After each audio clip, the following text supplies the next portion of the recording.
Is it wrong to make a vow or an oath? Hi, welcome to today's little lesson. Thank you so much for joining me. We're working our way through the early part of Jesus' Sermon on the Mount, and currently in chapter 5, we're asking a question.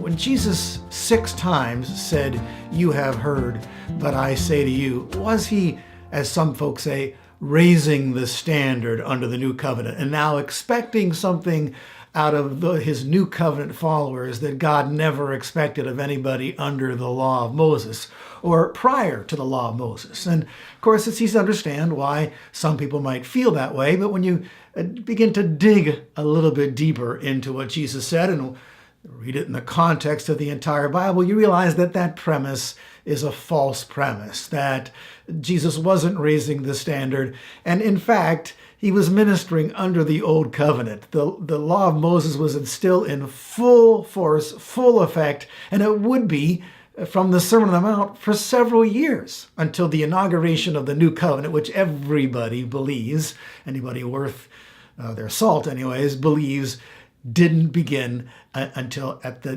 death, burial, and resurrection of Jesus Christ. Okay, so Jesus wasn't confusing his followers saying, well, you're under the old covenant, but actually you're under the new covenant law, and we're raising the standard. And everybody who wasn't guilty in God's eyes seconds ago, now that I've changed the law, oh, you non-guilty persons suddenly have become guilty. So lust was okay under the old covenant, but right now, it's wrong.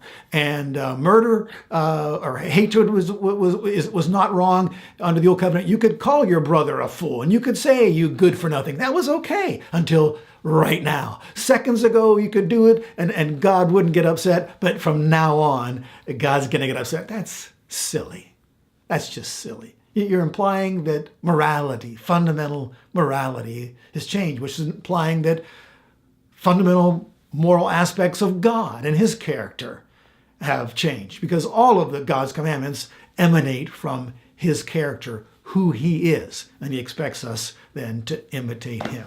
Okay, so I've proven, I think, beyond any shadow of a doubt, in the first 2 of those 6 "you have heard, but I say to you" statements, there's no way Jesus was raising the bar. I found the same standard in the old covenant. Now, the third one involves divorce and remarriage. And I'm going to put a pause on that. I will come back to it, but it's the most controversial and the most complex.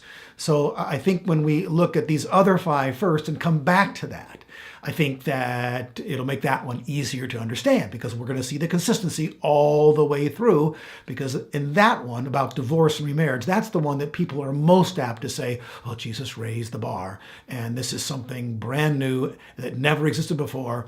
Under the old covenant, divorce was permissible, but under the new covenant, it's not, etc., etc. Okay, so hold that thought, would you please? And let's look at the next one, Matthew chapter 5 and verse number 33, all about vows and oaths. Again, this is Jesus speaking. "You have heard that the ancients were told," and he quotes, "You shall not make false vows, but shall fulfill your vows to the Lord." Now, stop and just think about that. Use the brain that God has given all of us and ask yourself the question, what could possibly be wrong with that commandment? How could you possibly improve on that commandment? Raising the standard. What's God going to say? It's okay to break your vows now? No, that's not the counterpoint at all. Okay, and we're going to read it in a second. But think about the commandment. Keep your vows. Don't be saying things, making a vow, and it's a false vow. That is, you really don't intend to keep it, or later on, you don't keep it because you changed your mind. That's a form of lying. And God is a God of truth. God never lies. And so here's another commandment that emanates from his own character.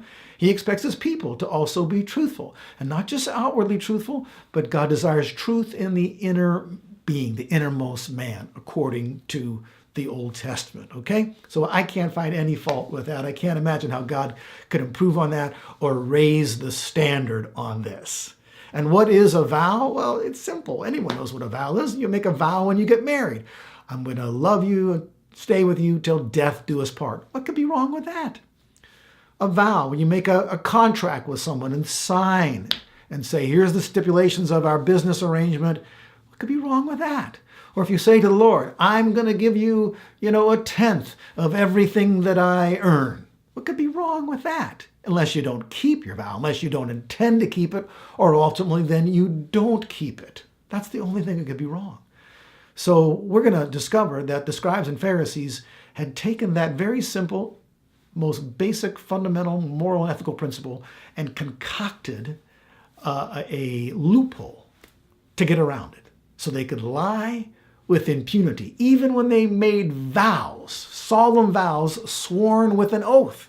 They figured out a way to, in their minds, fooling themselves, to circumvent a very clear command. And we know that everything Jesus is correcting in the Sermon on the Mount he's correcting Pharisaic teaching. That's so plain. It's going to become so plain in this one. You'll see it beyond any shadow of a doubt. So don't make false vows. That's the command. And Jesus quotes. It's a good quote. You can find that several times in the law of Moses or some form of it. But I say to you, Jesus said, make no oath at all. Now, a lot of people stop right there and say, see, Jesus changed it. Under the old covenant, it was don't make false vows. Under the new covenant, it's don't make any vow. Well, you're wrong. You're wrong because you haven't kept reading. Because that's not what Jesus said.